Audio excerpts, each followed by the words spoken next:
buenas tardes. Estamos con Farid Kahat para poder conversar acerca de los últimos sucesos políticos que han ocurrido en nuestro país, todos a partir de los resultados de la segunda vuelta, que todavía están en proceso de definirse respecto a las nulidades, pero las contabilizadas y las procesadas ya están al 100%. Entonces, nada, muchas gracias por recibirnos de manera virtual en tu hogar, Farid.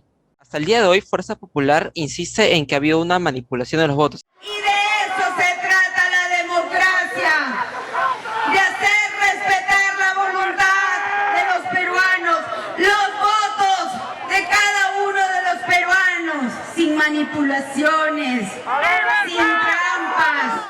Realizar este acto, no solamente en los mítines, sino también en la prensa, en señal abierta, ¿usted considera que se está poniendo en tela de juicio la veracidad de las instituciones electorales? Bueno, yo no soy especialista en temas electorales del Perú o de cualquier otra parte, pero sí en política internacional. Y cuando uno ve, digamos, los reportes, ya salió el reporte preliminar, dicho sea de paso, el informe preliminar de la misión de observación electoral de la OEA, fue un proceso que califica como positivo, dice que hubo mejoras entre la primera y la segunda vuelta, y concluye que no se detectaron graves irregularidades en el proceso. La OEA, cuando ha encontrado graves irregularidades en procesos electorales, las ha denunciado. Lo hizo en Honduras en 2017 y en Bolivia en 2019. No lo ha hecho en el Perú. Ninguna de las misiones de observación electoral ha cuestionado la integridad del proceso electoral en el Perú. Y si acaso lo que se ha criticado es el sesgo en la cobertura de los grandes medios privados. No se ha criticado a las autoridades electorales. Ni un solo medio de comunicación extranjero da por válidas las, digamos, acusaciones de fraude. Solo constatan que es versión de una de las partes, que hubo tal fraude. Pero ningún medio de comunicación fuera del Perú ha asumido como propia la versión, es decir, ha dicho que ha encontrado o que existen indicios de ese fraude. Pero luego entonces no parece haber razón para pensarlo. Y en cuanto a las autoridades electorales, sí, están siendo cuestionadas de manera evidente. No es casual que el fujimorismo haya ido cambiando de versión respecto al tema. Al principio decía fue fraude en mesa, no fue fraude fraguado por las entidades electorales, pero antes de las elecciones ya estaban acusando de un presunto pasado izquierdista al presidente del Jurado Nacional de Elecciones y lo cosificaban como defensor de terroristas, lo cual es absolutamente falso. Pero además, no en vano van a hacer manifestaciones hostiles frente a sus residencias, ¿no? Luego entonces, para mí es claro que el intento es el de negar la autonomía de las entidades electorales y su independencia, y por ende negar o cuestionar el conjunto del proceso, más allá de de las impugnaciones específicas, ninguna de las cuales ha prosperado, habría que decirlo. Claro, y respecto a lo que ha mencionado desde afuera, que la misión de observación de la OEA ha calificado como positiva estas elecciones, el día antes de ayer me parece que también la ONU se ha expresado respecto a lo que está ocurriendo aquí a través de una carta. Eh, ¿Cómo usted considera que la imagen del Perú y su sistema electoral y también las instituciones y también los partidos se está viendo desde afuera? Respecto también a que hay una gran división, podría decirse a nivel Latinoamérica, ¿no? Gobernantes de izquierda celebran o se alegran cuando un gobernante sale victorioso en este país, o lo que ocurrió hace unas semanas, que ex gobernantes o gobernantes de derecha hablan sobre la preocupación de que un gobierno de izquierda llegue aquí en el Perú. ¿Cómo usted visualiza esta imagen que se tiene desde afuera hacia el Perú respecto a esto? Bueno, habría que decir que hay versiones de parte y hay reportes independientes. Por ejemplo, entre las misiones de observación electoral fue la misión de observadores integrantes de organizaciones de izquierda de distintos países del mundo, quienes llamaron la atención sobre la cobertura mediática del proceso electoral.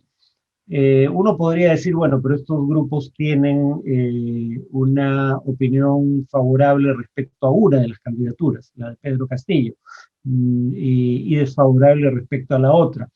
Dicho eso, sin embargo, creo que la acusación de parcialidad de los grandes medios y de cobertura tendenciosa de la competencia es una acusación con fundamento, como puede atestiguar cualquiera que haya presenciado esa cobertura en el Perú. Entonces, digamos, una cosa son las versiones de políticos con una afiliación que los acerca a una de las candidaturas. Lo mismo diría del comunicado de ex jefes de gobierno, ¿no? Donde la gran mayoría eran más bien de orientación conservadora. Otra cosa distinta es la misión de observación electoral de la OEA, que no es, dicho sea de paso, infalible. Yo tengo mis dudas respecto a su reporte en relación a las elecciones de 2019 en Bolivia.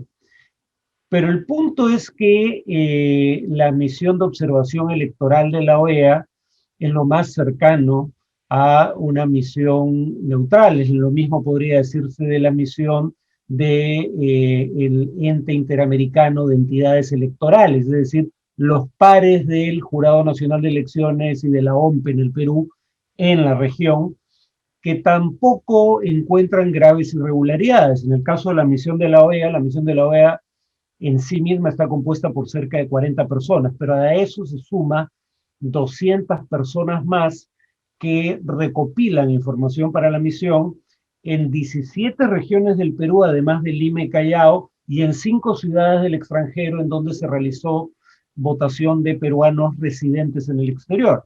Entonces, lo que son medios independientes o fuentes independientes, ninguna, absolutamente ninguna, lo digo categóricamente, recoge como propios los alegatos de fraude de Fuerza Popular. La misión de observación de la OEA, como ya dije, dice explícitamente que no se detectaron graves irregularidades, como sí las detectó en Honduras. Y el propio secretario general de la OEA pidió que hubiera nuevas elecciones en Honduras. Nada similar ha ocurrido en el Perú. Ningún gobierno en el mundo ha cuestionado la independencia de la autoridad electoral en el Perú, cosa que sí ha ocurrido en países como Venezuela, por ejemplo, ¿no? Ningún medio de comunicación, incluso medios conservadores como ABC, ha corroborado por fuente o por sus propios periodistas la información relativa a casos de fraude. Ninguno, absolutamente ninguno. Respecto a esto y también a lo que Sagasti, el presidente Sagasti, antes de las elecciones, en un discurso, en uno de los discursos que dio al aire, mencionó de que se iba a acercar al ganador o ganadora para empezar a trabajar de una vez de la mano y no esperar al cambio de mando que sería el próximo 28. En las críticas circunstancias que atraviesa nuestra patria, quizá las peores del último siglo, es imperativo que la persona ungida por el voto popular para asumir la presidencia de la República participe activamente en el proceso de transferencia de mando y que empiece a recibir la posta del gobierno desde el primer día en que se confirme su elección. Lo que está ocurriendo puede, de cierta manera, tropezar los avances en cuanto a la compra de vacunas, en cuanto a algunos convenios que tengamos con otros países o en algunas alianzas que vayamos a tener, principalmente en el caso de la pandemia? A ver, todavía estamos dentro de los plazos habituales, ¿no? En las 2 elecciones pasadas, la elección fue un día, digamos, esta vez fueron 6 de junio, en las 2 ocasiones anteriores fue 5 de junio, y la proclamación oficial del ganador se realizó entre el 20 y el 25 de junio. Estamos dentro de los plazos, por ahora. Dicho lo cual, sin embargo, si esto se prolongara más allá de esos plazos, claramente interfiere con el proceso de transición, porque lo que hay que tener en cuenta es que se necesita una proclamación oficial del ganador o ganadora para que pueda empezar el proceso de transición. Es decir, el ganador debe designar comisiones encargadas de la transición en cada una de las entidades públicas. Pero los representantes actuales de esas entidades públicas no pueden recibirlos en tanto no se haya determinado que han ganado. Mientras más demore en proclamarse el triunfador o triunfadora, en este caso va a ser triunfador, menos tiempo hay para organizar la transición.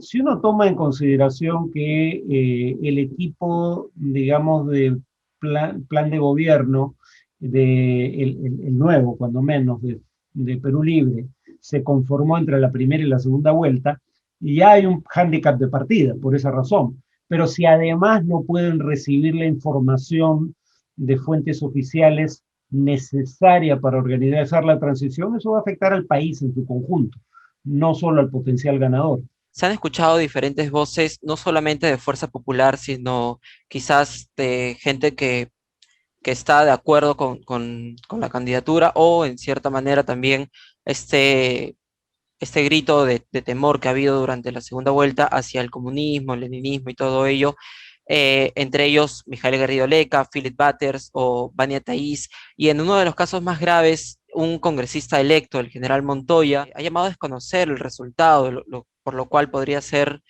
acusado por sedición. En un eventual gobierno, que es lo más seguro, de Pedro Castillo, nos esperan, usted considera, 5 años más de obstruccionismo por parte del Congreso y nuevamente la palabra vacancia va a estar en los titulares de los próximos 5 años, si es que no lo sacan antes. A ver, una primera cuestión es qué cosa es el comunismo, ¿no? Ujú.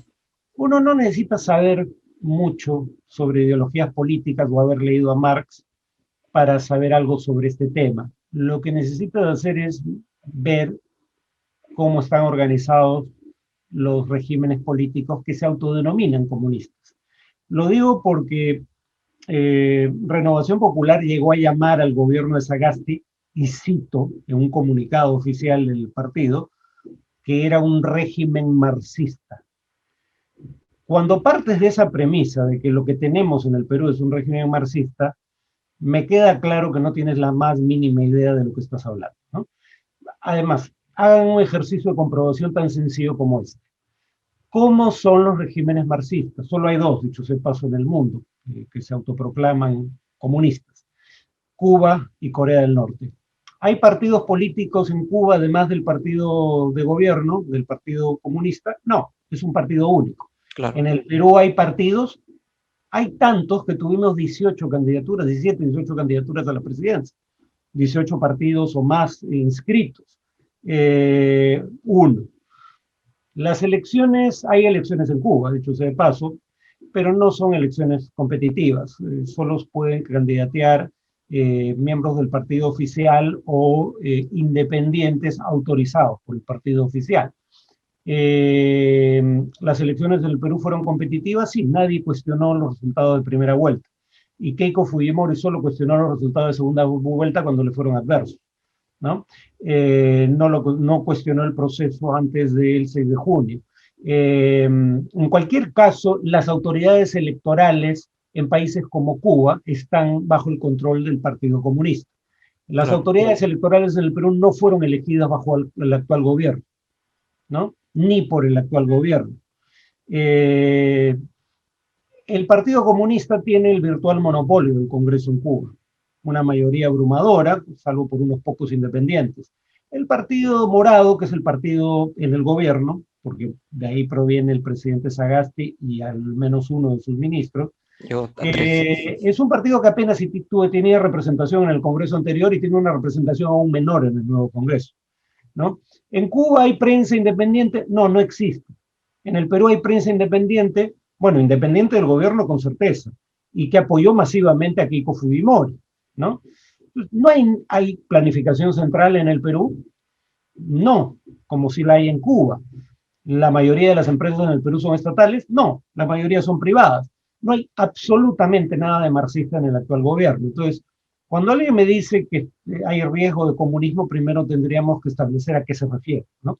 Y si tienen una comprensión tan, digamos, errada del concepto, difícilmente haya que tomar en serio su intento de aplicarlo en el Perú. Ahora, lo que sí es cierto es que el partido Perú Libre es un partido que se autodefine como marxista-leninista. Ese sí es un tema real, ¿no? Pero la pregunta de fondo es si Castillo responde a ese partido. Sabemos que se inscribió en el partido solo dentro de los plazos establecidos por la ley para que pueda ser precandidato, ¿no? No tiene una historia de militancia y ha dicho que el secretario general del partido no va a ocupar ningún cargo, son Vladimir Cerrón, en el nuevo gobierno. Las posiciones que ha adoptado Castillo una vez culminado el proceso electoral no tienen nada que ver en el plano económico con las posiciones de Perú Libre. Eh, en todo caso, sí creo que hay un intento de deslegitimar el proceso electoral y no hay que especular al respecto. Alguna gente que apoyó a Keiko Fujimori lo está diciendo explícitamente.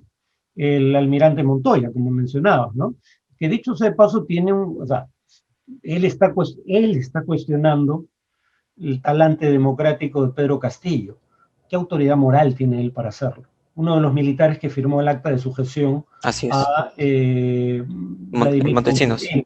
El almirante Montoya que amenazó a los medios de comunicación durante el breve interinato autoritario de Merino, que hace poco llamó a proscribir cualquier partido que él considerara comunista, Claro. ¿no? Porque el partido de Cerrón no se llama comunista, se llama Perú Libre, además añade que es marxista-leninista, pero no es necesario llamarse comunista para, a criterio de el almirante Montoya, ser proscrito. Y ahora habla de desconocer el resultado electoral. O sea, ¿qué autoridad moral tiene alguien así para cuestionar las credenciales democráticas del presidente electo, ¿no? Y diría lo mismo respecto a más de uno de quienes están en esa posición. O sea, eso efectivamente es, bueno, no sé si califica como sedición, porque muchos entienden eso como levantamiento en armas, pero están llamando a desconocer un resultado electoral legítimo, un resultado que además no se ha proclamado. Claro. O sea, están queriendo desconocer el proceso de, digamos, confirmación del resultado. Respecto a la gobernabilidad que le espera a Castillo estos próximos 5 años, ¿usted considera, nuevamente le hago la pregunta, va a encontrar mucho obstrucción? ¿Usted considera, un hashtag que se hizo viral ayer fue Castillo deslinda de Cerrón? Uh-huh. ¿Usted considera que esto sea posible, que Castillo pueda deslindar de Vladimir Cerrón, que es el secretario general del partido, y buscar nuevos aliados dentro del Congreso elegido? Pero primero tendría que encontrar aliados antes de que deslinde Cerrón. Pónganse a pensar en lo siguiente. Él necesita, si mal no recuerdo, 46 votos para evitar una hipotética vacancia. Ujú. Y no los tiene. Su partido tiene 37, su aliado, el único aliado, digamos, con el cual formaría una alianza de gobierno propiamente dicha, y por ende alianza en el Congreso, es Juntos por el Perú. Entre los dos no tienen los votos necesarios para evitar una vacancia. Muy probablemente a ellos se sumaría, y ahí sí obtendrían el mínimo necesario para evitar una vacancia, el Partido Morado, que ya ha reconocido por boca de su jefe el triunfo de Castillo. Pero tener los votos para evitar una vacancia no es tener los votos para aprobar algo, ¿no? No va a tener mitad más uno de los votos. Podría adquirir una alianza, no creo que hablemos de una alianza formal, pero podría establecer relaciones con organizaciones como Somos Perú, Alianza para el Progreso, tal vez incluso eh, Perú, Acción Popular. bueno, sectores de Acción Popular, pero eso no está garantizado. De lo que no tengo mayor duda es que cuando menos dos fuerzas van a intentar el tipo de oposición obstruccionista a las que ya nos acostumbró el Fujimorismo en los últimos, bueno, en los tres primeros años del último quinquenio. Por suerte, Renovación Popular y el Fujimorismo juntos no tienen los votos que tenía, la mayoría absoluta que tenía Sí, el Fujimorismo en el Congreso, pero que lo van a intentar no tengo dudas. Y ahí surge el problema obvio de qué pasa si el presidente no tiene mayoría en el Congreso y además tiene en contra una mayoría obstruccionista. Si alguien teme una deriva autoritaria de un eventual gobierno de Pedro Castillo, yo diría que lo más probable es que ocurra bajo ese tipo de circunstancias. Si no puede sacar adelante ningún proyecto porque el Congreso nunca los aprueba y además empieza a ver, como ocurrió con la mayoría fujimorista, digamos, censura a ministros y a gabinetes. Ese es el escenario en el que resultaría más probable que Castillo opte por enfrentar al Congreso. Y si algo sabemos de ocasiones anteriores es que el Congreso suele ser una de las instituciones del Estado con menor legitimidad social, ¿no? Nadie se moviliza para defenderlo cuando lo disuelven, sea Fujimori, sea Vizcarra, uno fuera de la Constitución, el otro dentro. Y este claro, Congreso parte con una crisis de legitimidad, por un déficit de legitimidad, producto del hecho de que una minoría de peruanos lo eligió. Si descontamos los que no fueron a votar, los que votaron blanco viciado, o los que votaron por partidos que no superaron la valla y por ende no tienen representación en el Congreso. En ese contexto, yo no dudaría que Castillo probablemente intente movilizar bases de apoyo del interior del país hacia Lima para intentar presionar al Congreso y para poner al Congreso en contra de la opinión pública. Pero eso va a depender en parte de lo que haga el Congreso, no solo de lo que quiera Castillo. Si no hay una oposición obstruccionista, con Castillo no tendría pretexto para hacer eso. claro. Listo. Entonces, nada, muchísimas gracias, Farid, por habernos recibido de manera virtual en tu hogar y esperamos tenerte en una próxima oportunidad para seguir conversando. Gracias, hasta luego. Hasta luego, gracias.